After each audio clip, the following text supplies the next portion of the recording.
வணக்கம் நண்பர்களே. தமிழ்நாட்டுக்கு செய்துள்ள அநீதிக்கு நாடாளுமன்ற தேர்தலில் பாஜகவுக்கு மக்கள் தக்க பாடம் புகட்ட வேண்டும். அமைச்சர் உதயநிதி ஸ்டாலின் பேச்சு. இதுபோன்ற அரசியல் சார்ந்த உண்மை நிலவரங்களை நீங்கள் தினம்தோறும் தெரிஞ்சுக்கணும்னு நினச்சிங்கன்னா நம்ம சேனலை சப்ஸ்கிரைப் பண்ணி பெல் ஐக்கானை கிளிக் பண்ணி வச்சுக்கோங்க. வாங்க என்ன தகவல் இருக்குது அப்படின்றத பார்க்கலாம்.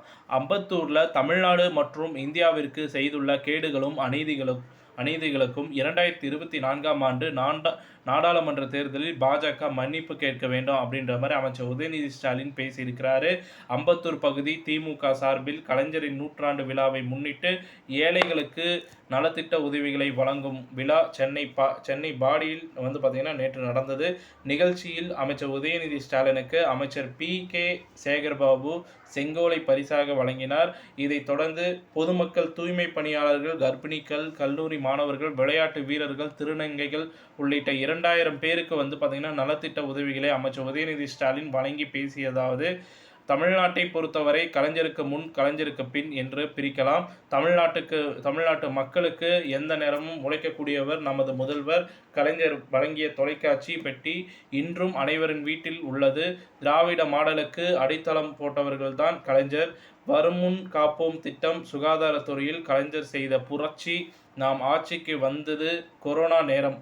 தமிழ்நாட்டு மக்களுக்கு இல்லாமல் ஒட்டுமொத்த மாநிலத்துக்கும் ஐசியு தேவைப்பட்டது. கலைஞர் காட்டிய வழியில் அறிவியலின் துணை கொண்டு தடுப்பூசி போடுவதை ஒரு இயக்கமாக முன்னெடுத்து கொரோனாவிடம் இருந்து முதல்வர் காப்பாற்றினார். 10 ஆண்டு சீர்கேட்டை மீட்டெடுக்க வேண்டிய சவால் முதல்வரிடம் இருந்தது. அதை வெற்றிகரமாக எதிர்கொண்டு இன்று நாட்டின் நம்பர் 1 முதலமைச்சராக திட்டங்களை தந்து கொண்டிருக்கிறார். திமுக திட்டங்களை மற்ற மாநிலங்களில் காப்பியடித்து கொண்டிருக்கிறது. பாஜக ஆட்சிக்கு வந்தால் எல்லோருடைய கணக்கிலும் பார்த்தீங்கன்னா 15 லட்சம் ரூபாய் போடப்படும் என பிரதமர் கூறியிருந்தார். ஆனால் இன்று நாங்கள் அப்படி சொல்லவில்லை, பொய் சொல்கிறார்கள் என்கிறார்கள். நாம் மன்னிப்பு கேட்க வேண்டும் என்று பாஜக எம்எல்ஏ வானதி சீனிவாசன் கூறுகிறார். மன்னிப்பு கேட்க முடியாது. பாஜக ஆட்சிக்கு வந்தால் கருப்பு பணத்தை மீட்டு ஒவ்வொரு இந்தியர் வங்கி கணக்கிலும் பார்த்தீங்கன்னா ரூபாய் 15 லட்சம் போடுவோம் என மோடி கூறிய அந்த ஆதாரத்தை கொடுக்க நான் தயார். பொய் பேசுவதால் உண்மை பாஜக கண்களுக்கு எப்போதும் தெரிவதில்லை. பிரதமர் மோடி, எடப்பாடி பழனிசாமி ஆகியோர் தமிழ்நாடு மற்றும் இந்தியாவிற்கு செய்துள்ள கேடுகளுக்கும் அநீதிகளுக்கும் 2024ஆம் ஆண்டு நாடாளுமன்ற தேர்தலில் மக்கள் தக்க பாடம் புகட்ட வேண்டும். இவ்வாறு அவர் கூறியிருக்கிறார்.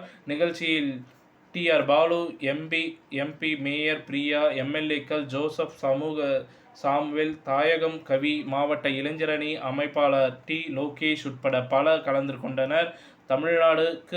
தமிழ்நாட்டுக்கு செய்துள்ள அநீதிக்கு நாடாளுமன்ற தேர்தலுக்கு பாஜகவுக்கும் மக்கள் தக்க பாடம் புகட்ட வேண்டும் அப்படின்ட்டு அமைச்சர் உதயநிதி ஸ்டாலின் பேட்டியளித்திருக்கிறார். அது மட்டும் இல்லாமல் இந்த தகவல் பிடித்திருந்தால் லைக் பண்ணுங்கள், ஷேர் பண்ணுங்கள், மறக்காமல் சேனலை சப்ஸ்கிரைப் பண்ணி பெல் ஐக்கானை கிளிக் பண்ணி வச்சுக்கோங்க. நன்றி, வணக்கம்.